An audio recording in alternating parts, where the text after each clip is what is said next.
When God began to create the heavens and the earth was complete chaos, and darkness covered the face of the deep, while a wind from God swept over the face of the waters. Then God said, "Let there be light," and there was light. And God saw that the light was good, and God separated the light from the darkness. God called the light day, and the darkness he called night. And there was evening, and there was morning, the first day. Now there, I suspect, is the beginning of a story that pretty much everyone will recognize. I mean, it is the story, the beginning of all stories.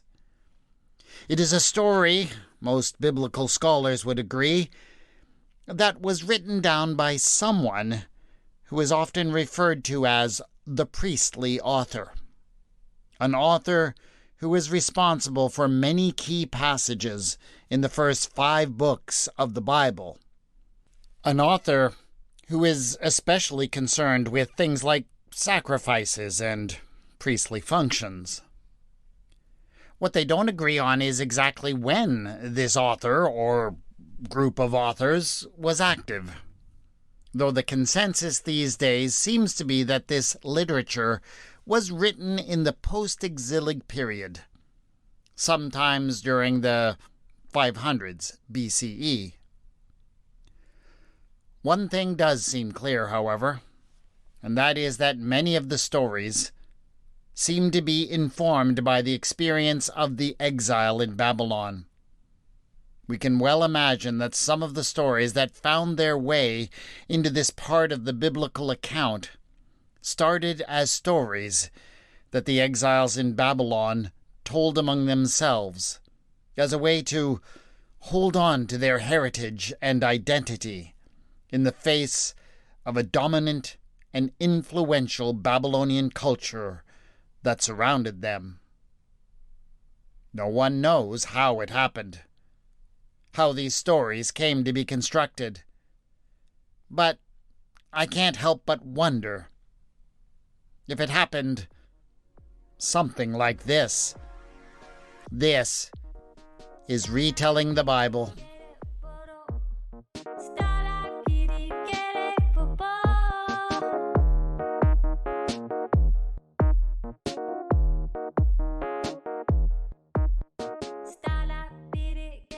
Episode 7.4, The 7-Day Festival.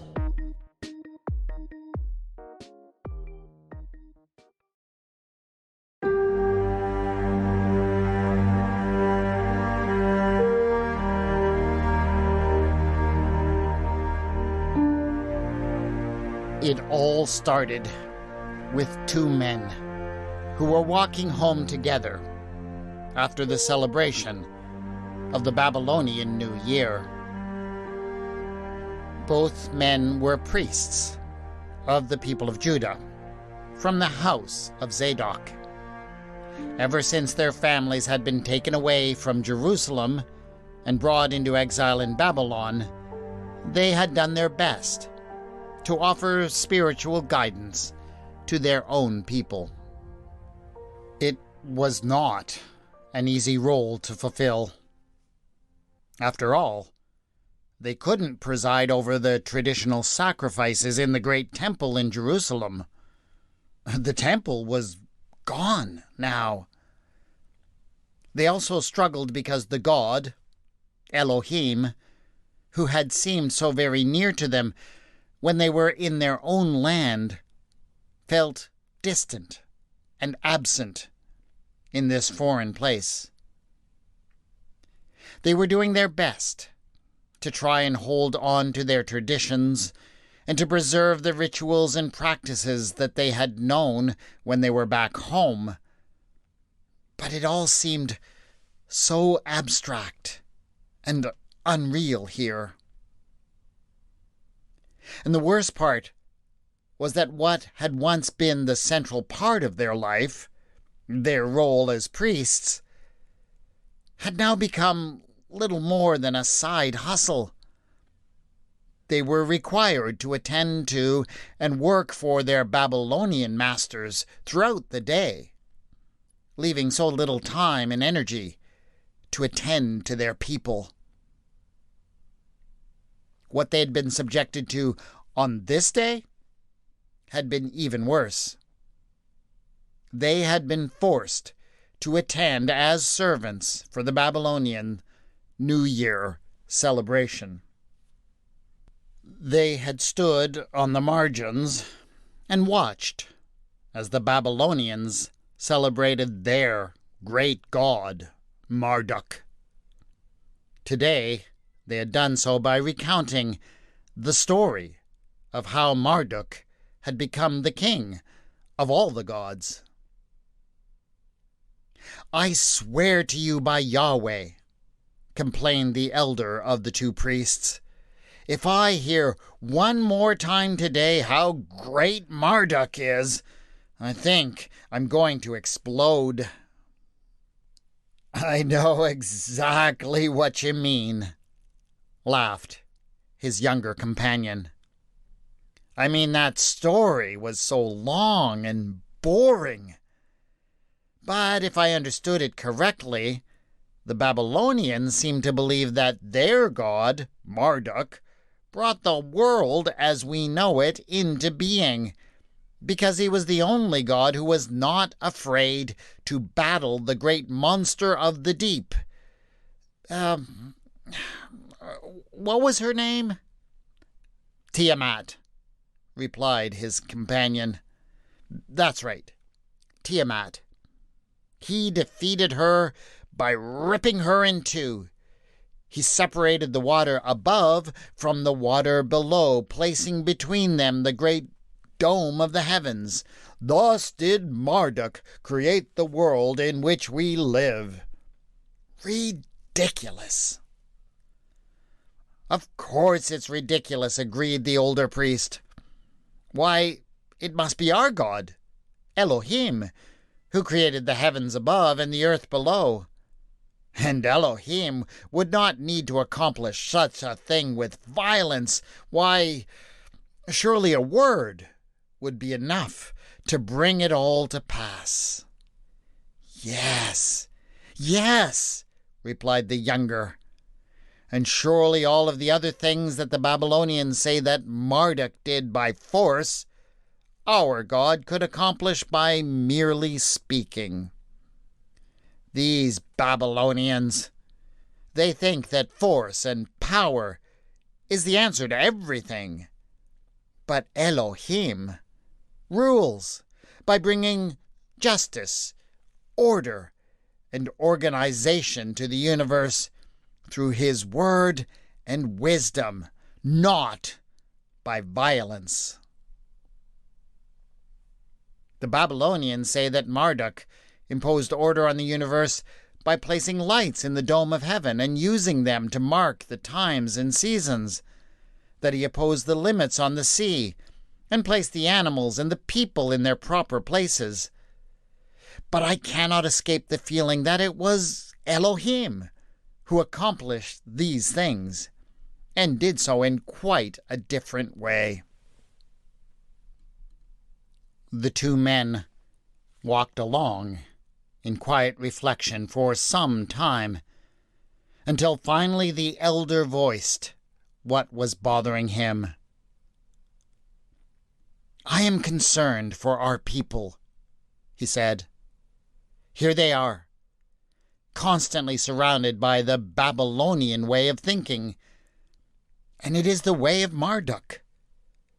If we do not teach them otherwise, our people will come to believe that violence and power is the only way to bring meaning into this world. They will come to forget the way of Elohim, who rules over creation in wisdom and who brings order to all things. We must find some way to make them see that our God is not like theirs." The two men talked late into the night that day. But they eventually came up with something that they thought could counter the powerful Babylonian cultural influence. It was not a simple plan. Indeed, they would spend the next year planning, composing a liturgy, and putting out the word.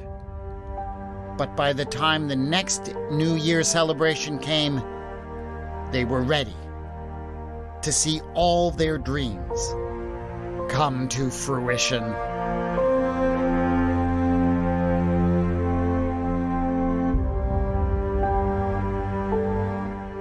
It was the end of the day, and as the sun drifted towards the horizon on this, the first Sunday of the new year, Judahites from all over the city were gathering. They had completed their work, many attending to their masters and supervisors as they celebrated the Babylonian New Year. And though they were all very tired, and some had given some thought to just going home and resting, there was a certain excitement in the air. For almost a year now, they had been told again and again that they would not want to miss what was going to happen here on this day. The place where they had come was little more than a clearing by the side of the river.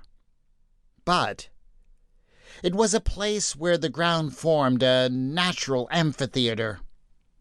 Everyone could see and hear the two men, the priests, who stood on a small rise in the ground. The expectation was so heightened that the men merely needed to gesture, and all of the people fell silent. "People of Judah," one of the priests began, "you have all been hearing many things about Marduk and the Babylonian gods in these days of festival. But we are here to tell you the story of the great Elohim, true king of all the gods." He went on to explain that over the coming week, they were to gather every evening to welcome the new day as it began with the setting of the sun. Day by day, they would be told the story of how it really happened, how Elohim had brought the world as they knew it into being. The older priest, a man who was well known and highly revered throughout the community, had stood silent throughout the preliminary remarks. But now he stepped forward and raised his arm and began to cry out with a commanding voice. "When Elohim began to create the heavens and the earth was complete chaos, and darkness covered the face of the deep, while a wind from Elohim swept over the face of the waters." As the sound of this opening proclamation washed across the crowd, they stood amazed. Then the two priests fell silent to allow the people to talk among themselves a bit. And it seemed as if there was so much to discuss. Almost all of them were now quite familiar with the Babylonian stories. They knew that the Babylonians saw it differently. What the priest had just said sounded a bit familiar, but not quite exactly the same. The priest had spoken about the darkness covering the face of the deep, and they knew that the Babylonians gave to the deep a name. They called her Tiamat, and she was the monster that caused the great chaos that was at the beginning of all things. But here they were being given a vastly different picture of that primordial chaos.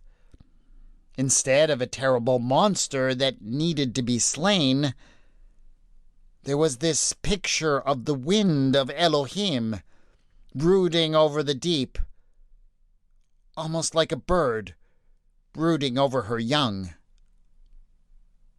Instead of a promise of conflict, it seemed to hold a promise of life. What an interesting difference. When the priest again stepped forward and gestured, the people fell immediately silent to hear what he had to say. Then Elohim said, "Let there be light." And there was light. And Elohim saw that the light was good. And Elohim separated the light from the darkness. Elohim called the light day, and the darkness he called night. And then, at some secret, prearranged signal, the music began, and a choir of Levites began to sing a hymn of praise to Elohim, the creator of light. They sang of light shining in the darkness and bringing hope and life to all the people. And the people stood in awe at the beauty of it all. And then the moment came. It was timed perfectly.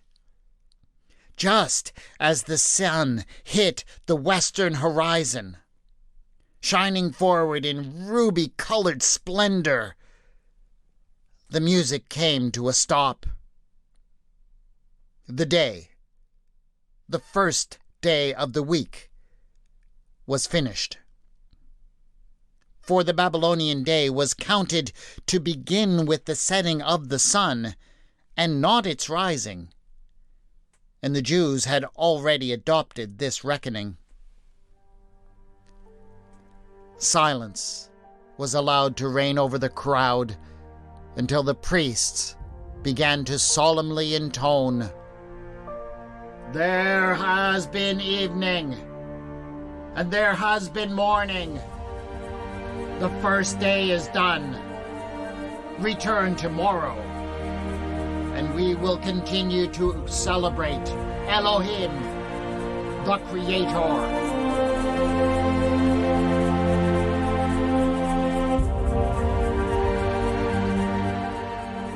And so, the festival of creation began. As tired as they were after long days of work, the Judahites came. They came eagerly to celebrate and to learn about a God whose ways they had begun to forget. And their curiosity and thirst for knowledge was certainly satisfied. On the second day, they were frankly all blown away. The second day focused on how Elohim created the dome of the sky. Ever since they had lived among the Babylonians, they had looked up at the beautiful blue dome of the sky, and they had been given only one explanation for why it was there. The Babylonians told the story of how Marduk, their king of all the gods, had been the only god brave enough and strong enough to challenge Tiamat, the great monster of the deep. He had fought against her in a great battle, but had finally triumphed. In his victory, he ripped the monster into two pieces, top from bottom.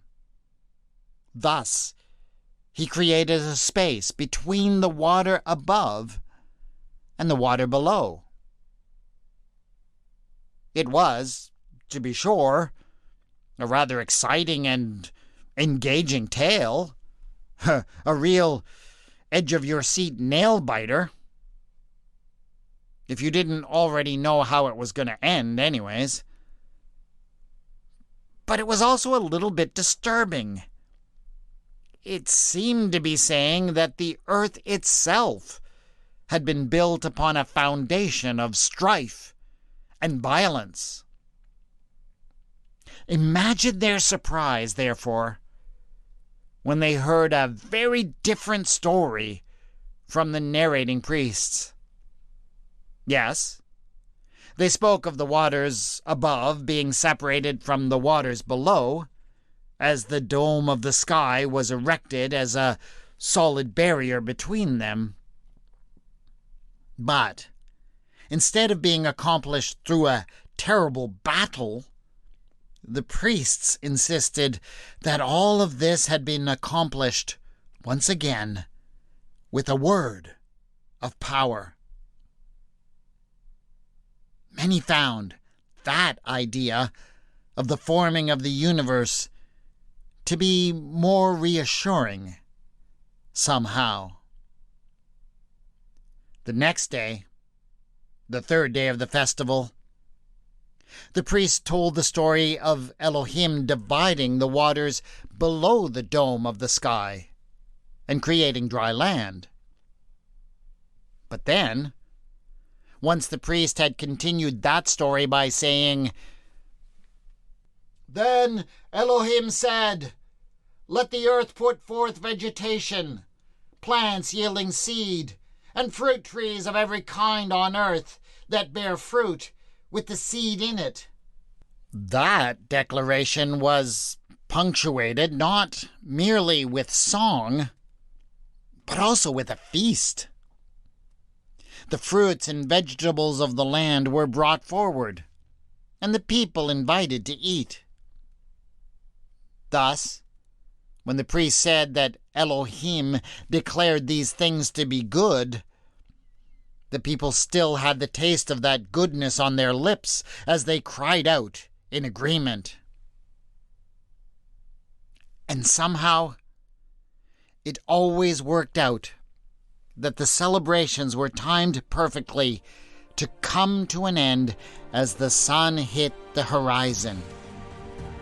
And when the priest called out, "And there was evening, and there was morning," the people would call back joyfully, "Third day, fourth day," and so on.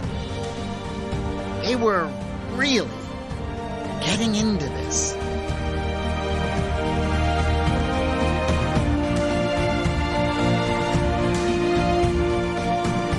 And so the festival continued with ever more enthusiastic participation from the people.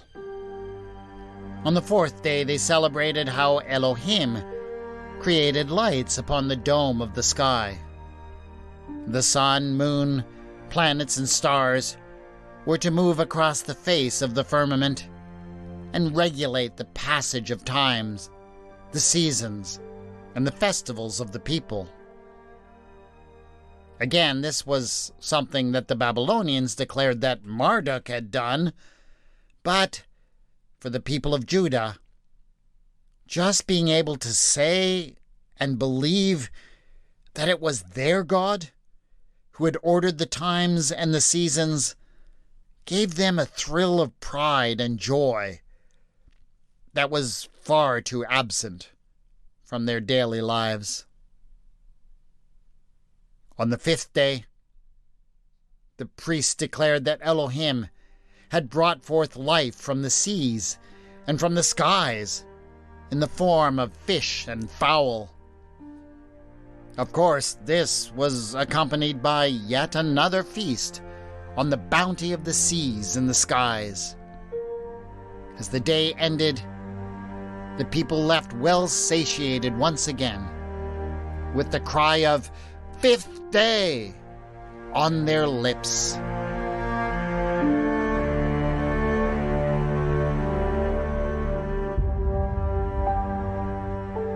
Day 6? What can I say about the 6th day of the festival? The people all arrived with great expectation for the next part of the story, because they all knew what was supposed to come next. They knew what still remained, the creation of the beasts of the field, but especially of humankind. They knew all too well the story that was told by their masters of how the gods of Babylon had come together to create humanity, to be their servants, and to work for them. The Babylonians told this story, after all, to justify the ways in which they expected the nations that they had subjugated to serve them. For were they not like unto gods?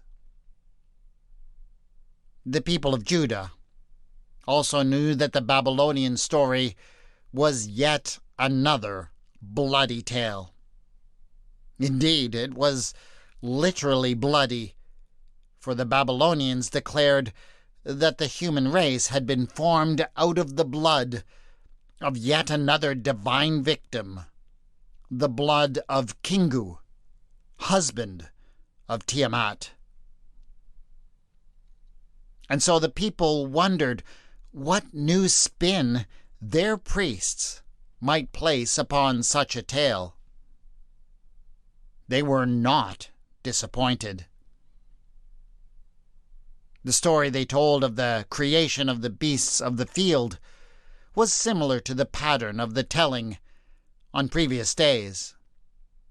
The cattle and the wild animals and the creeping things were all created at the word of Elohim, each according to their kind.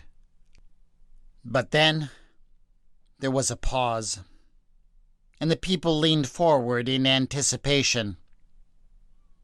They wanted to hear how the people themselves came to be. And the story they told was indeed quite different. The priests told of Elohim convening a divine council. All of the gods of all of the nations came together under the leadership of Elohim. This only made sense, of course, because everybody knew that every nation had had its own god. So how could the people be made without the consent of all the gods? As it said, when El Elyon apportioned the nations, when he divided humankind, he fixed the boundaries of the peoples according to the number of the gods. So yes, of course the various gods needed to be part of this. And so, the priest proclaimed, Elohim summoned the gods and declared, "Let us make humans in our image, according to our likeness, and let them have dominion over the fish of the sea, and over the birds of the air, and over the cattle, and over all the wild animals of the earth, and over every creeping thing that creeps upon the earth." That was different. Oh, not the part about the gods creating humanity together. That story had been told before. But where the Babylonians had only spoken about the idea that people had been made to serve the gods, here was a radically new view. How could it be that humans were made in the image of the gods? And even more strikingly, that they should be made to rule and dominate over the other parts of creation. But the people were given only moments to ponder these thoughts before the choir burst out in song again. So Elohim created humans in his image. In the image of the gods, He created them. Male and female, he created them. Elohim blessed them, saying, "Be fruitful and multiply. Fill the earth and subdue it. Have dominion over the fish of the sea, and over the birds of the air, and over every living thing that moves upon the earth." Yes, the sixth day of the festival blew everybody's minds.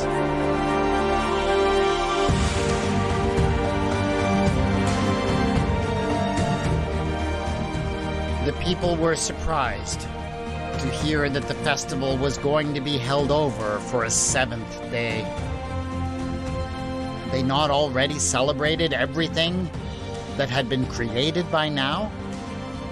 Was not the creation of humanity, and of a humanity created in the image of God, created to rule,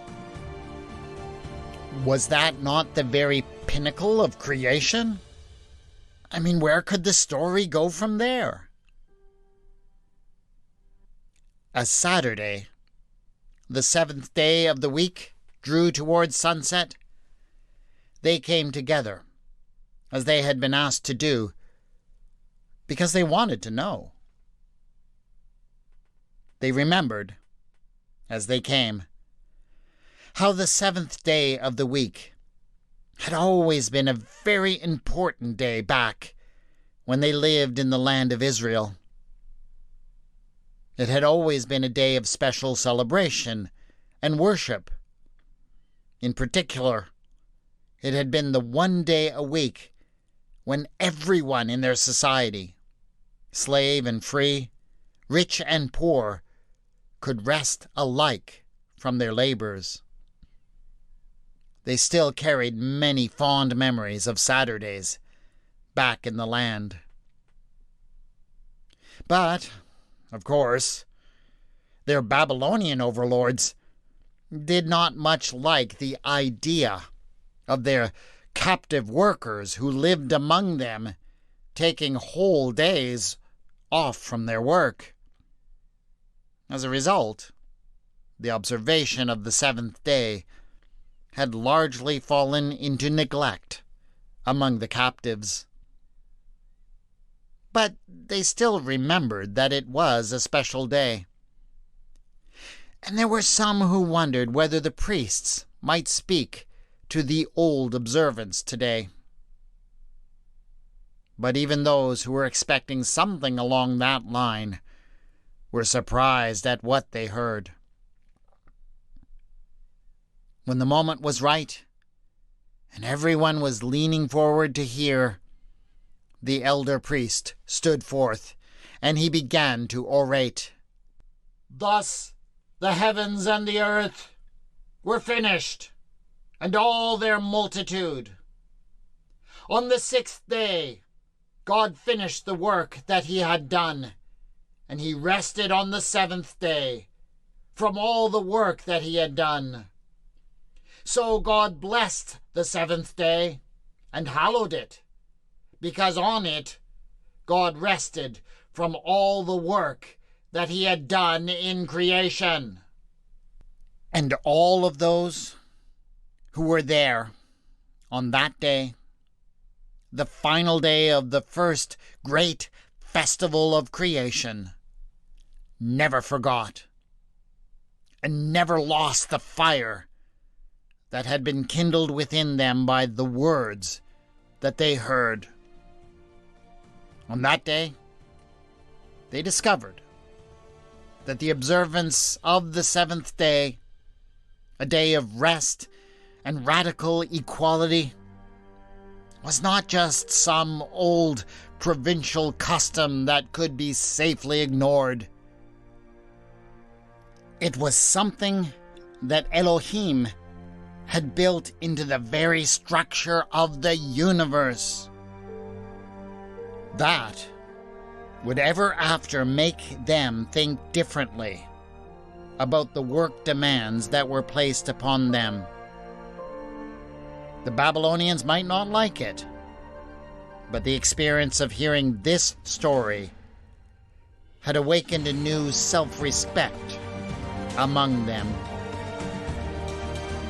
There would be many other festivals of creation over the future years of the exile. It remained a popular and much anticipated festival among all the people. But no one ever forgot that first one.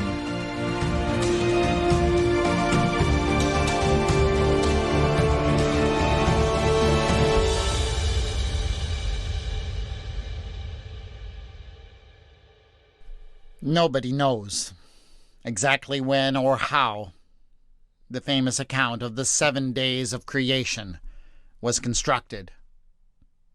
What I have offered to you today is mere speculation.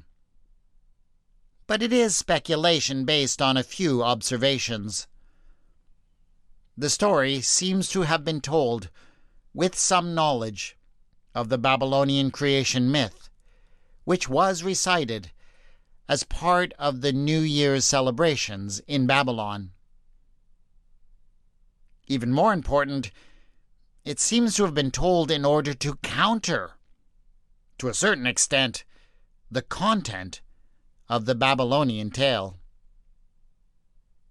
In addition, the repetitious and formalized nature of the story and its sophisticated structure all suggest that it may have had its origins in some sort of ritual. At least it reads like a liturgy. Whether there was some festival of creation that was held by the exiles in Babylon at some point, we cannot know. But it does make sense to me that this could be how it all started. And that is something that I always think of when I talk to people who insist that the Bible states that God must have created everything that existed in 6 days, some 6,000 or so years ago. I always wonder if it might not be possible that the first people who heard and repeated the story of creation were very much aware that that span of time of 7 days was not really about how long it took God to create everything. It was about how long it took the people to celebrate it. That is it for this episode of Retelling the Bible. Please subscribe so you can get the next episode in a couple of weeks. And yeah, leave a review on your podcast provider to help other people find and appreciate this podcast. The theme music for the podcast is Ah Da by Kevin MacLeod, and the mood music for this episode is The Gigantic Epic Day After Tomorrow by Sasha End.